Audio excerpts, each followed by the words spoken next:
Usually, when we are in the classroom, this is the only story that I read to the students. Every year, it's like a sacred tradition. I tell my students, sit down, relax, put everything away, just focus on Uncle Jim. Uncle Jim is going to read you a story. Unfortunately, that's not going to work in this mode of instruction. But every time that I read this story to the students, at the end of the reading, their jaws are on the floor. They are like, "What?" Like it's always an awesome lesson. It's always an awesome class, and I get a kick out of reading it, and the students get a kick out of hearing it. But as I said, it can't happen this year. Uh, you guys are gonna have to read it by yourself. The necklace. It's incredible. Please read it. You will not regret it. Some of you, because of your youth, are impatient, and sometimes you start reading something and you don't give that reading a chance. Sometimes you have to give a book a chance. Give it a chance. At the end, you will be rewarded. I promise. I promise. Stick to it, and you'll be rewarded in such a way that you'll be glad you read it, even though you'll be horrified by the end. Because let me tell you something, I've never read anything crueler than the ending of the story. I'm not going to spoil anything, but it's one of my favorite selections of this book. And I'm sure that after you read it, it will be one of your favorite too. The Necklace was written by a guy called Guy de Maupassant. Uh, I'm not a French person. I don't know how to speak French, but I was looking in the internet to see what was the correct pronunciation.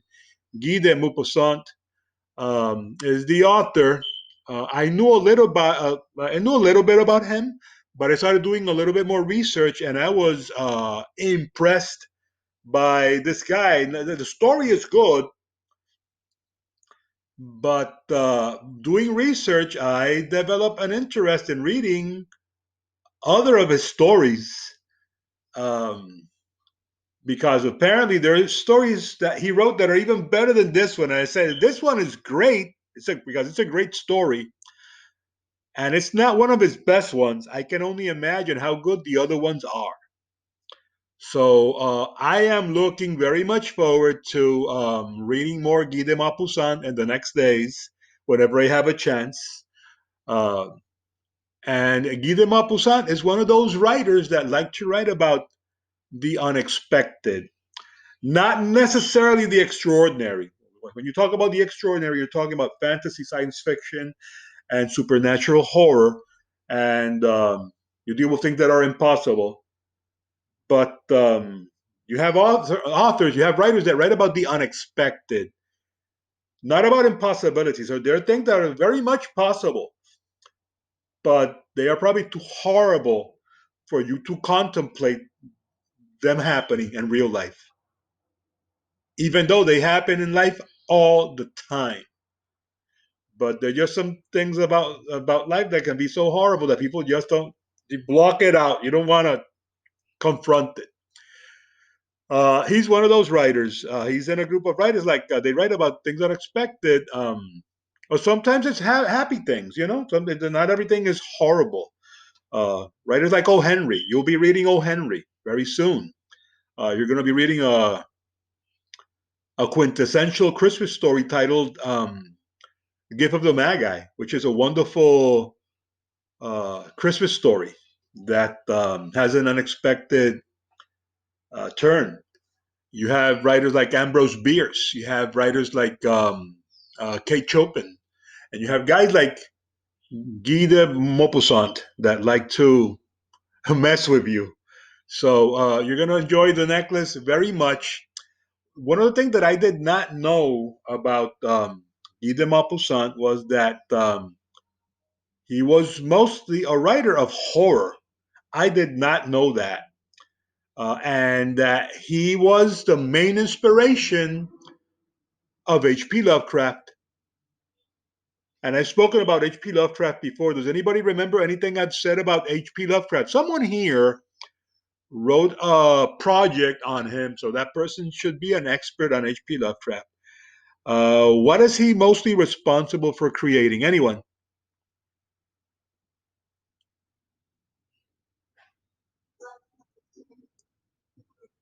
Lovecraftian horror, it has another name, right? Anybody knows what's the other name? Cosmic horror. And cosmic horror deals with the insignificance of humans and the vastness of the cosmos. How insignificant and weak and puny we are when we compare ourselves to the vastness and immensity and majesty of the universe. It mostly deals with those themes. So we could say that Guy de Maupassant is a proto cosmic horror or pre Lovecraftian writer. And some of the stories that I'm looking forward to read that have been recommended by people in YouTube include Lahore, which is French. I don't know if I pronounce it correctly. The Hand. It's about a hand that someone has nailed to a wall. And The Terror, uh, about a guy that's about to get married. So, yeah, I'm looking forward to reading those because I've heard that they are very good. So I want to read those. Guy de Maupassant belonged to a movement known as realism. It's a movement of a literary movement from the 19th century. One of the things that you're going to learn when you read, when you take the course of literature in high school, is that you're going to see in this, in middle school, we're teaching you the elements of literature. But in high school, you get to engage the different literary movements throughout history, like romanticism, realism, all these things. And Romanticism, for example, was very popular during the early 19th century, and it was a movement where people wrote about a life that was idealized. It was very positive, very adventurous. But then, in the latter part of the century, things turned around and became a bit more somber, and a new literary movement emerged called realism, and it dealt more with the realities of life, where you had writers not idealistically looking at life, but looking at life in a more realistic manner, with all its good things and all its bad things. And Guy de Maupassant belongs to that movement, the movement of realism. That's why you're going to see a lot of realism in the necklace. Uh, Guy de Maupassant was an interesting person. He died of complications with syphilis. Syphilis is a sexually transmitted disease. We are not sure if he contracted that from a prostitute, which what some people say, and his probably in his 20s, or if that it was a congenitive form of syphilis. Congenitive means that you're born with it. So people think that it was congenitive. It can be transmitted that way also from your parents. Because his brother also died of complications with syphilis. So who knows, right? Who knows?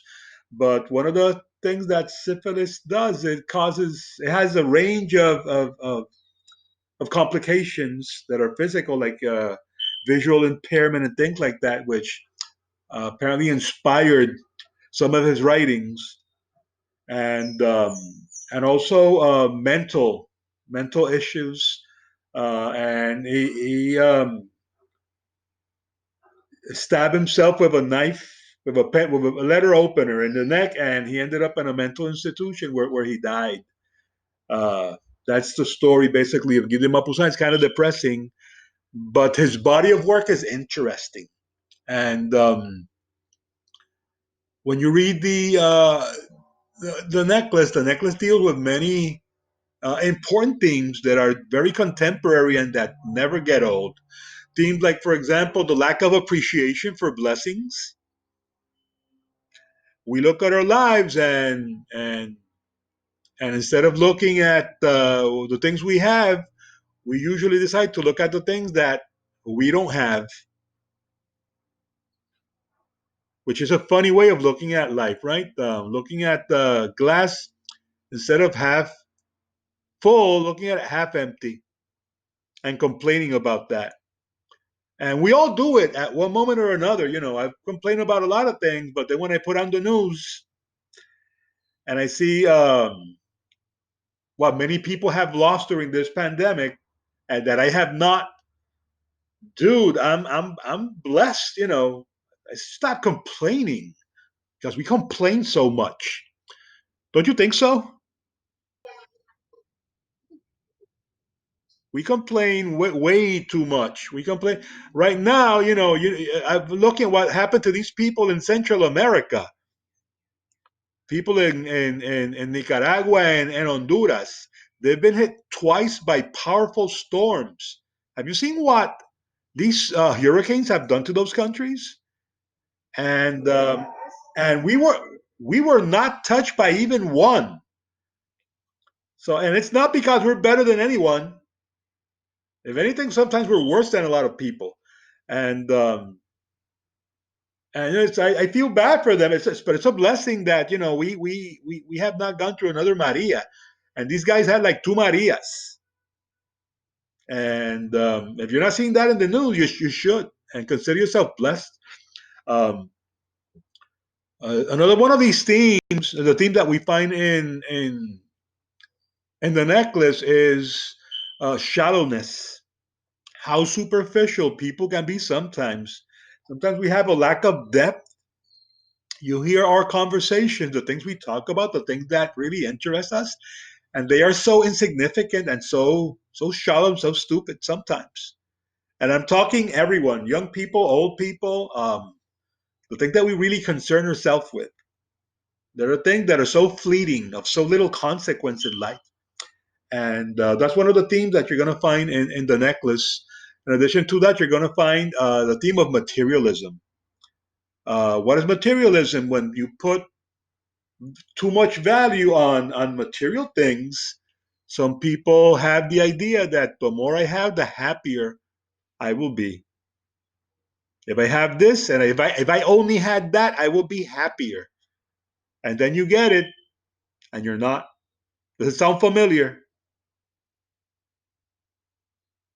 No, you wanted this for Christmas, and you were dying to have it for Christmas, and you couldn't stop thinking about it.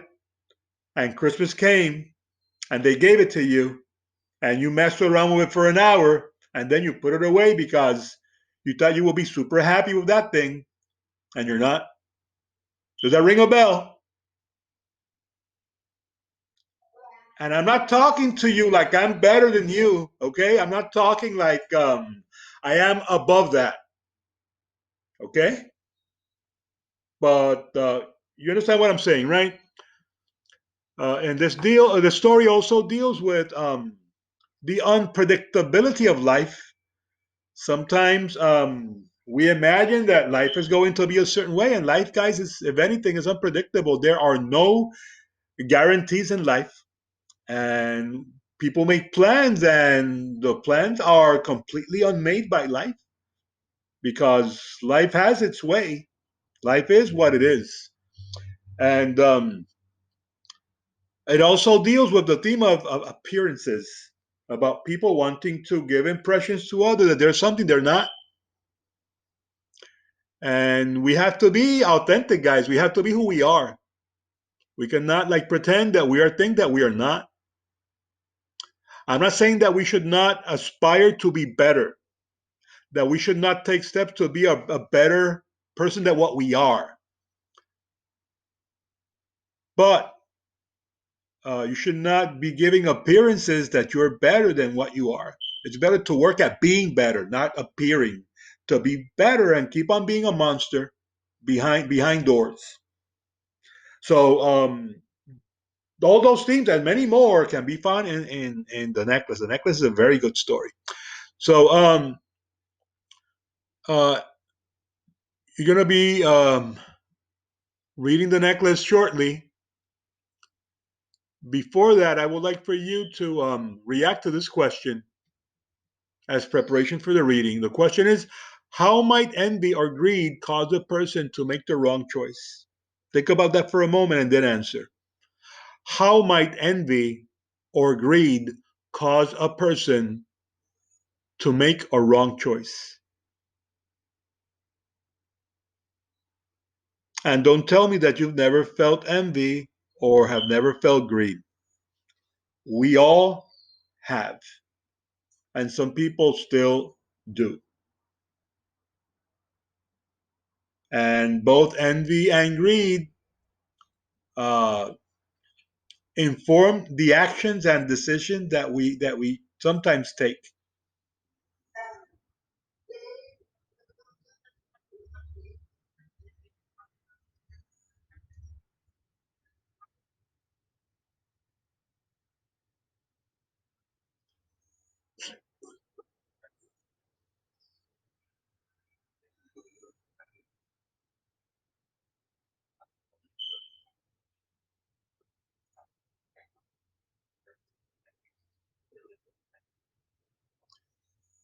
Thank you, guys. Let me ask you a question. All of you, do you ever think about what is the foundation of your decisions? What moves your decisions, your choices? You make choices every day. Some of them are not important at all. Some of them are super important.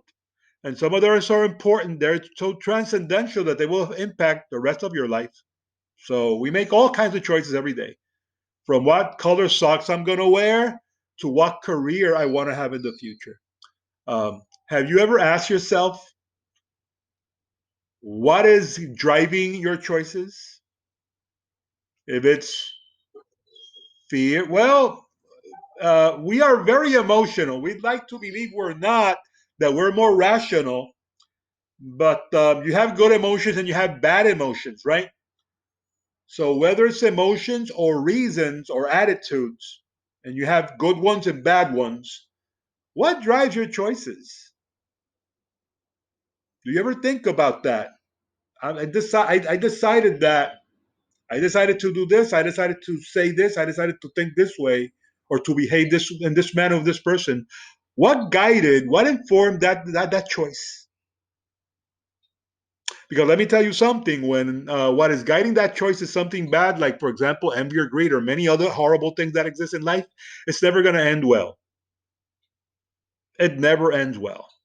So that's probably a little secret to having success in life, is asking yourself, what is guiding my decision? Is it love? Is it faith? Is it hope? Is it a desire to bless others? Is it a genuine decision to improve myself? Or is it things like greed, like hate, envy? Um, could it be something like my insecurities? Could it be something like racism? Like so many things that are inside of us, right? So um, this is a warning, right? Because you're going to be seeing choices made in this story, many choices, and they will horrify you. They will horrify you. One of the things that you're going to be reading is about the life of women during the 19th century. It's going to be a little bit strange because the ladies that are in this meeting today are ladies of the 21st century, and the story takes place in the 19th century. And the life of women during that time was not the same as your lives today. Uh, Back during that time, women did not enjoy many of the rights and privileges that they enjoy today. Uh, in the 19th century, women, for example, did not have the right like to vote, things like that. Uh, and in France, particularly, women did not have the right to have a job. They had to be maintained by or supported by a husband. So that's why very rarely, especially if you were poor, if you were rich, you could get away with murder because rich people always get away with murder. So if you're a rich woman, not much of a problem. If you are not rich, if you were poor, then probably the best prospects in life that you could aspire to was marrying a rich guy. If not, you could anticipate having a life of need and poverty for the rest of your life. So you're going to see in the story that the protagonist, Mathilde, was married to a guy that was not rich, but he worked for the government. He was a government employee. And Mathilde was not happy because Mathilde wanted the finer things in life, or what people call the finer things in life. That have to do with material things, not other things, right?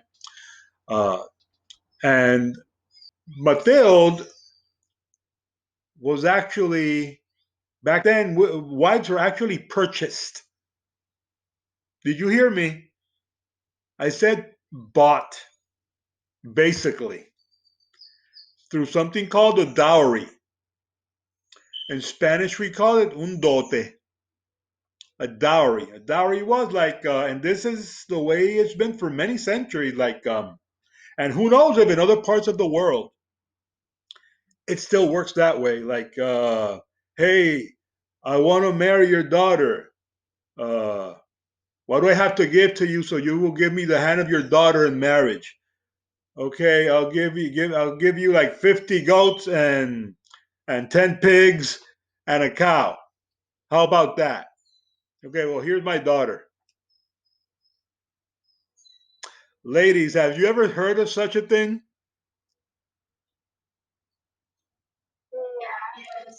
Yeah. Don't you find that offensive? Profoundly, right? But thank God, it's something to be appreciative about, right? That you don't live in a society where that happens. I mean, a lot of bad things happen, but that doesn't happen anymore. You get to choose the husband you want and then divorce him, right? Till death does us do us apart. But at least you get to choose. Um, well, that's what it was like during the 19th century. So I'm just giving you a little bit of historical background. So when you read the story, it will be more understandable. So, guys,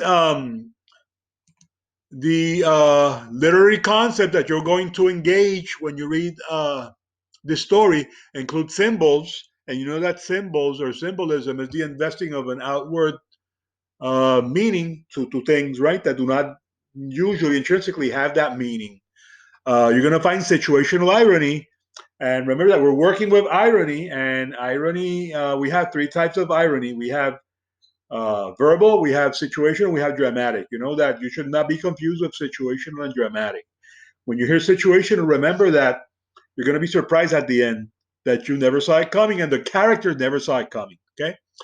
Um, and we're also dealing with point of view. And in this particular story, the story is being told in third person limited point of view. That's from the last collection, but you're going to keep on seeing point of view because every story is told in a point of view, right? So those are three literary concepts that you will engage. The reading strategy that you're going to engage again is going to be making predictions. This is nothing new because when you're reading, you're guessing what's going to happen, what's going to happen, what's going to happen. I think this is going to happen. I think that is going to happen. And this story keeps you guessing and guessing and guessing. You're going to complete that chart that you see in the bottom. There are some vocabulary words that you're going to have to work with. The vocabulary words include disconsolate, a pauper, adulation, aghast, and exorbitant. And these words are very important in the story. They're crucial, they're critical. The story you will be finding in pages 351 to 358. You're going to complete the applying your skills section on page 359, including finding the definitions for those vocabulary words and the chart. All of that together forms today's assessment that needs to be uploaded via LMS, not sent to my email, but uploaded via LMS. I want to. Do you have any questions, guys? Okay. Regarding the finals, I want to remind you that the test review is in my website. It's there waiting for you. All you have to do is go pick it up and look at it. You might think it's too early because it's November, but November is ending. When we see each other again, it'll probably be December already, okay? Because you guys are going to have a recess this week, okay? And this is the only lesson we're going to be having this week. I remind you that we're going to be having a test on the second week of December on Thursday. The Thursday of the second week of December, I think, is the 10th, if I am not mistaken. But I know it's that Thursday. Okay? Any question regarding that? Okay, so guys, I have nothing more to share with you. Just read a very awesome story. Uh, you will like it very much. Okay, and we're going to be talking about it next time we see each other. But what do you think about the ending? Okay.